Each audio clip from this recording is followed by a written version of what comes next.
You need to do an egg cleanse and then put it in a jar and like buck it up with peppercorn flakes and cayenne pepper and shit. And just fuck it up, film it. Film it and send it to me. Yo, check the fit. Be happy, dude. And I got my pants sagging.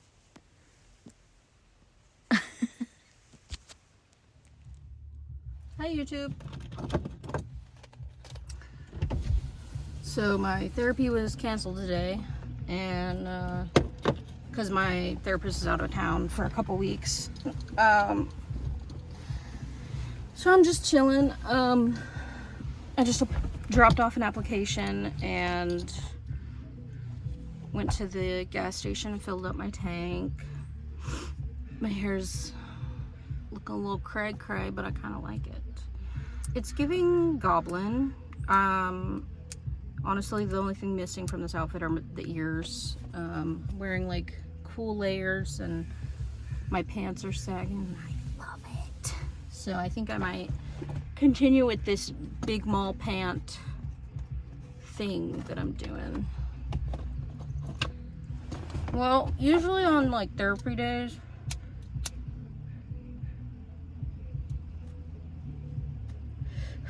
I talk about something I'm working on or something that we talked about in therapy. So let me think real quick. What have I been working on, guys? Respecting people's journeys. We're respecting that people have like a healing timeline in their own, you know what I mean? Like everybody's doing it on their own scale and their own time frames, but I know in my heart of hearts that like people are figuring it out.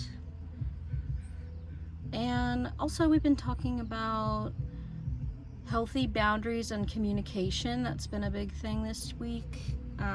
We've been working on like I statements, you know, like when you say that I feel this, or when you do this I feel this. It's not like a you're the problem. It's just that like the situation that is happening between us, this is a direct result how I feel, and moving forward this is what I will do to combat this scenario. But the growth and the change comes on their side. They got to take their time to process things.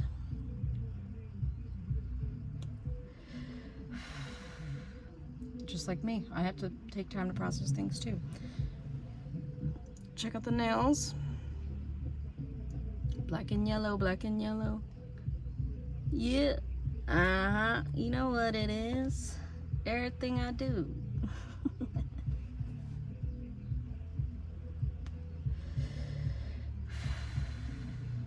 Big boat. What else are we talking about this few weeks? I've really just been silly with myself and my system. They've been like teasing me about the way I want to dress or the way I'm expressing myself, and I'm doing things that are different because well, for one, Zamanthia came back into the headspace, because before she was just kind of in the inner world, she was in timeout, and because we did things together and it was creating a environment that didn't reflect who I am as a person. It was reflecting what Zamanthia is like, but it wasn't reflecting my character, which is our goal as a system, is to reflect Libby's character, or me, because this is my body, this is my life, and you know, like, we can share experiences and we can make memories of our own and all that, but we still gotta respect Libby and her body and her life experiences and stuff. So we've been giving Libby a lot of grace. Libby's been giving herself a lot of grace, and accepting that she needs to express the feelings that are bottled up and try to find healthy ways to express them, like through artwork and through writing. So we've been writing a lot, we've been drawing.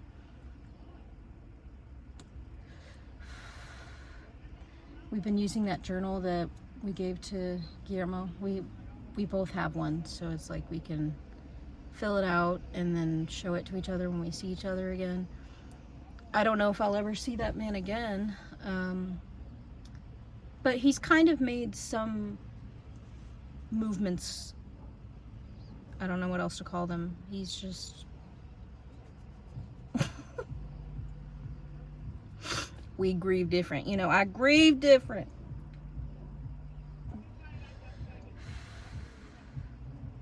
I've been going through something. Tell them the truth. Yeah, I love that song. If you don't know what song I'm talking about, it's United in Grief by Kendrick Lamar. So check it out. That's a good song. I grieve different. The music next door is pretty good. Like,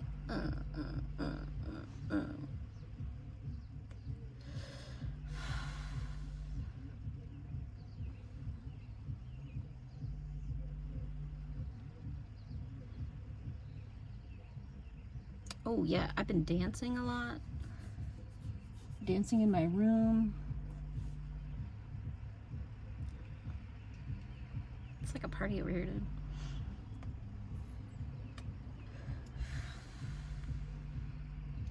Man, open that window. I want to hear the song. I want to socialize. No, I don't. No, you don't, Libby. I'm just kidding. I do. That was for you guys.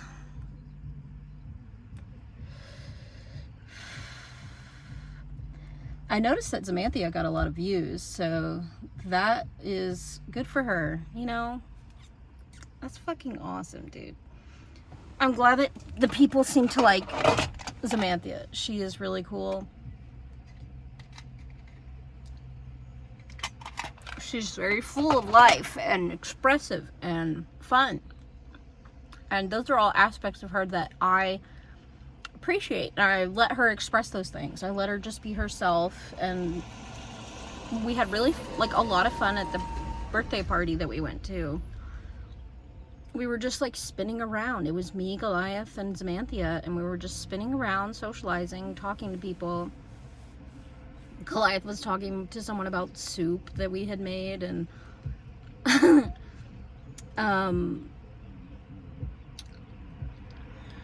dude, it'd be like that.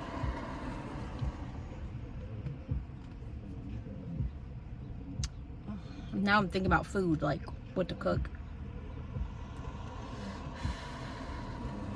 I've really been feeling the spirit of my exes, like during this retrograde. None of them have texted me. In fact, I went out of my way to text them first.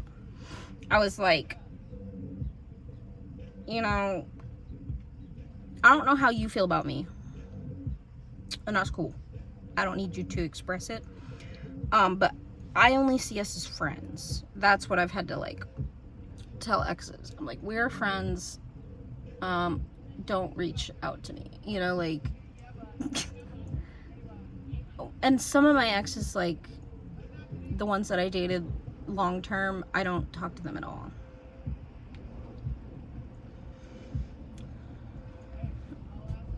You know, sometimes I'll see what, like, video games Michael's playing, but I don't talk to him. I'm just like, oh, you about that life right now? You're into Halo? Cool. Oh, you're having a Monster Hunter vibe?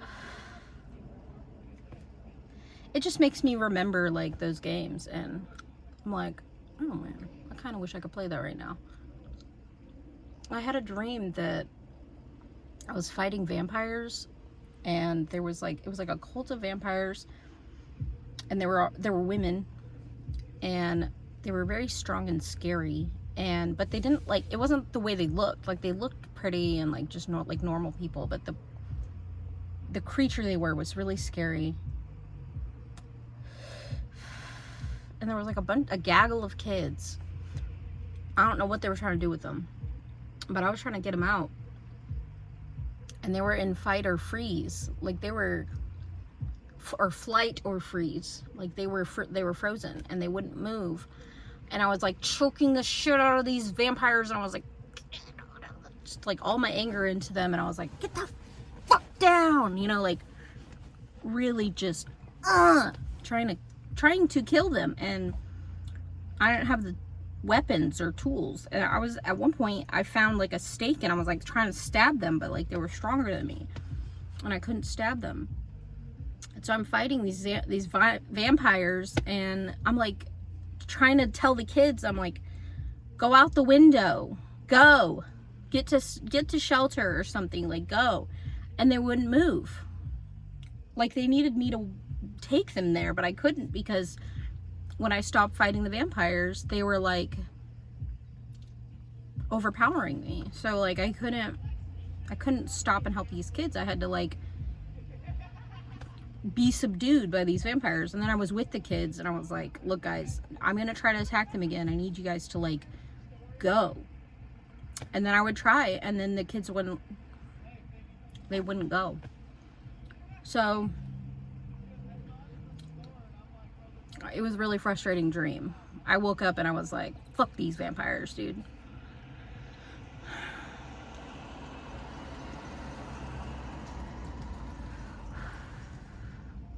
A lot of the kids were like little girls.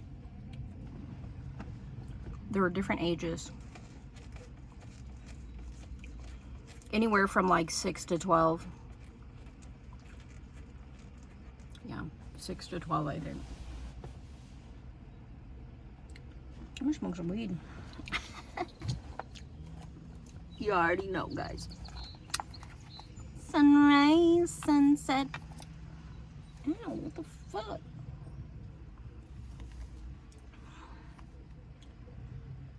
You poking me. I hate when like there's something poking me and you can't find it. I'm gonna do a sunrise. Death bike. Let's see what this means. Oh. It's just like the name.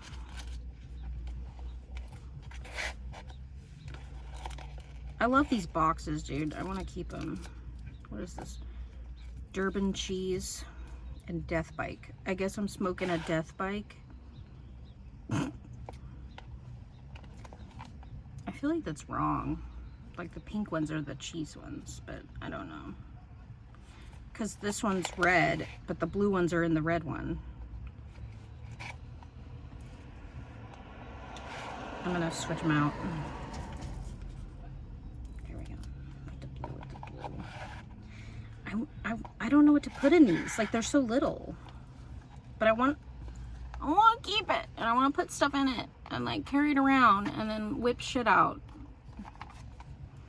I don't know. I'm just weird. I'm just weird.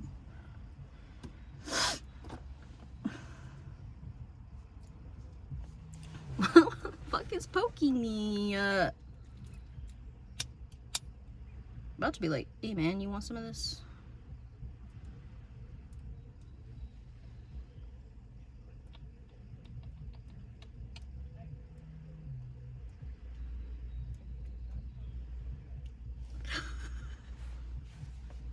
No! I'm blushing because I really want to go offer them some weed, but I don't want to. They look cool, and I'm sure they would be like, yeah, hell yeah, but...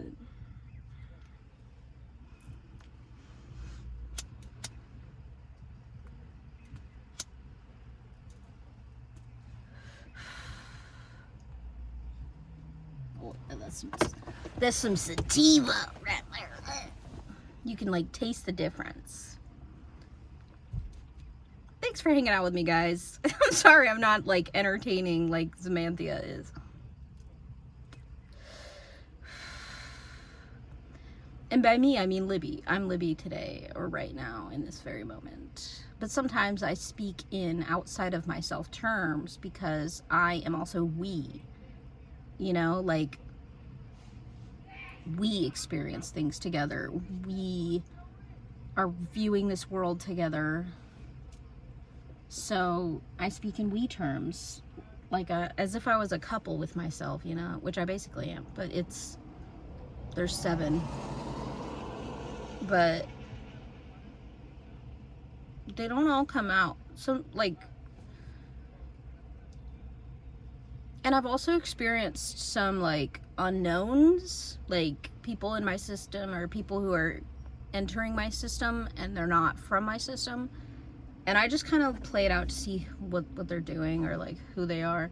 I need to get, like, black tourmaline or something, like, something that'll just block other entities from coming into my headspace, because sometimes I don't recognize who I am, and I'm like, who the fuck is this? And they're just chilling in my room. But when they're there, they're, like, doing the things that, like, we've agreed upon. So I'm like, all right, if you're gonna do a chore for me, go ahead. Like, they're not doing anything bad. There was a time when I was sharing a headspace with someone who passed away named Mike, and he was just being really inappropriate, and he was making me uncomfortable in my own room. I had all his artwork underneath my bed, and so I had to, like, move it under the house because I was like, this man cannot share my room with me, dude. And he was at one point, like, saying, I need a drink, because he was an alcoholic, and it honestly was what did him in at the end. And he just kept telling me I need a drink, and I was like, I don't need a drink to cope with life. I don't need a drink. That's not me. That's not for me. So I was like, okay, man, you've overstayed your welcome at this point. I'm gonna need you to leave, because you're not gonna influence me to do things for you because you're having a hard time coping with the fact that you're not here anymore, and I can't be your person to drink for you, my guy. He has a lot of other friends that do that, so, you know, go be with your friends, man. And I haven't seen him, you know. Sometimes I'll see him in the elevator at the place my aunt lives, where he used to live, and I feel him there. And so, like, I don't think he's fully left, but he's left me alone. And like, I would help him pass on, because that's one of my jobs on this earth, is to help people pass on. But if they're not ready to go, I'm not going to ferry them. I'm not going to force people to go into the light. And he doesn't, I think he's staying for his son. He's watching over him, and I think he's watching his friends, and I think he's regretting a lot of choices that he made. And I hope that helps him learn some lessons, you know. That's all you could really hope for people who've passed on in sad ways.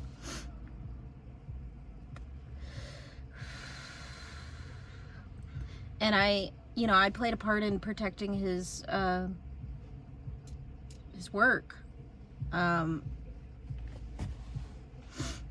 He left a lot behind, and his ex-wife tried to, like, demolish his shit. And I made a video of his stuff in my car, so, like, you know, this is something that y'all know about. I've talked about it before, not at length, but yeah, he was just a community artist that I got to know a little bit. I didn't really know him as much as my aunt and his friends did, but I felt like I impacted him a little bit, you know, with the amount of time that I had to know him. And I think that's all that I need from it is that I'm receiving that I impacted him. And I think he appreciated that I would do that for him, where I was like hiding his artwork from his ex-wife, who was literally destroying his pieces and like trying to throw them away. My aunt literally like had to fish some shit out of the dumpster.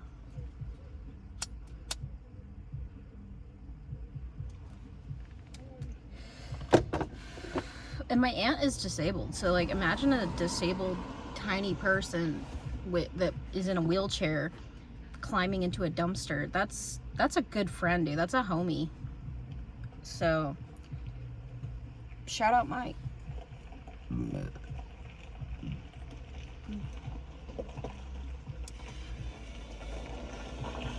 Sorry, dude. I know this is like hella gross, but I don't really wear makeup right now.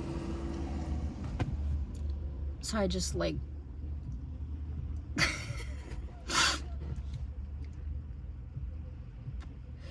I wash my hands a lot.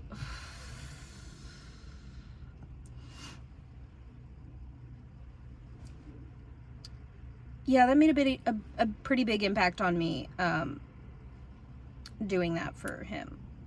And I would do that for any friend, like, I'm gonna protect what you left behind.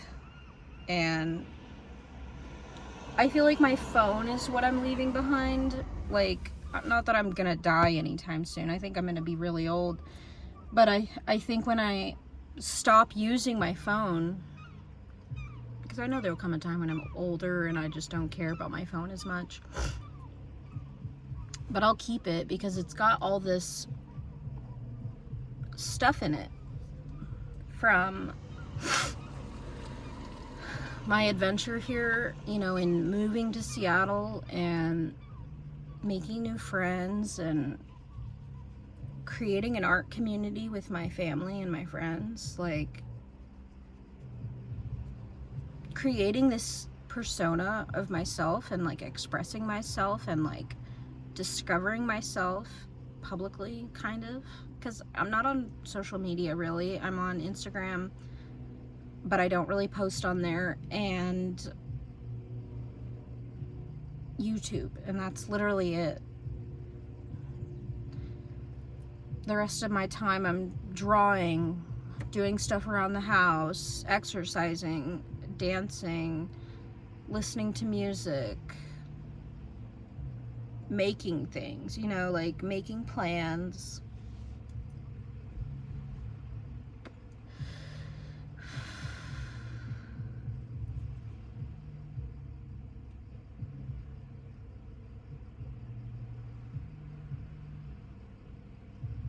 Make eye contact with this truck, dude. Hey man, you wanna with me share a blunt?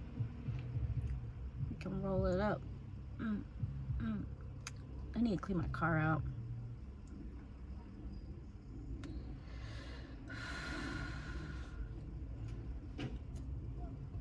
And for prosperity, this is completely unrelated, because that's been this entire video, is just unrelated topics. Have a nice day, man. It's cool listening to your music. Fuck, what was I saying? Unrelated. I don't even know. Honestly. I lost it. Sorry.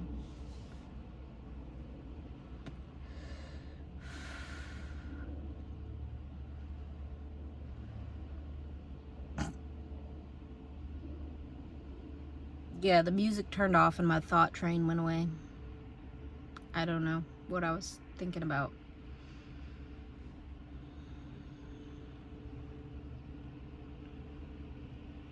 People that like walk and like ride their bikes, it's like people who have chosen a slower path and a harder path. And it's so interesting to see like who those people are. And it's a lot of older people.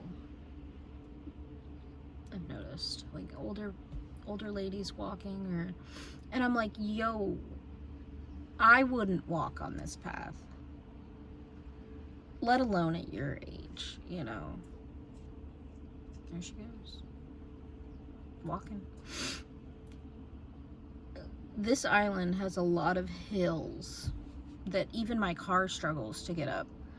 And people are walking on them and riding their bikes and like holding up traffic. And honestly, go off, you know, like go off, queen.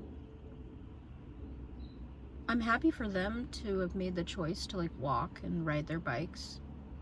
It's a beautiful island, and I'm sure they like see a lot more than I miss because I'm driving. But like, I just don't want to. I just don't want to. It does not sound fun riding my bikes up and down these hills. I don't even own a bike because I don't want one. I'll do a hike, you know, like in the woods, but I'm not walking up and down no fucking road with hills like that. The hills and the fucking hikes are bad enough, you know, like, and I'm fulfilled by those walks and hikes. I'm fulfilled by them. I don't feel like I need to ride my bike and disrupt traffic.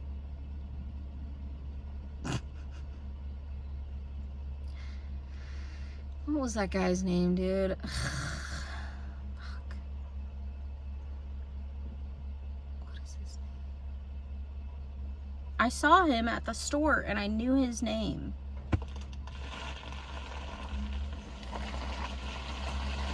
And I would see him every day and I knew his name. And I just can't think of his name right now. And you guys have no idea what I'm talking about. Sorry. Hey, buddy, I still want you to feel comfortable.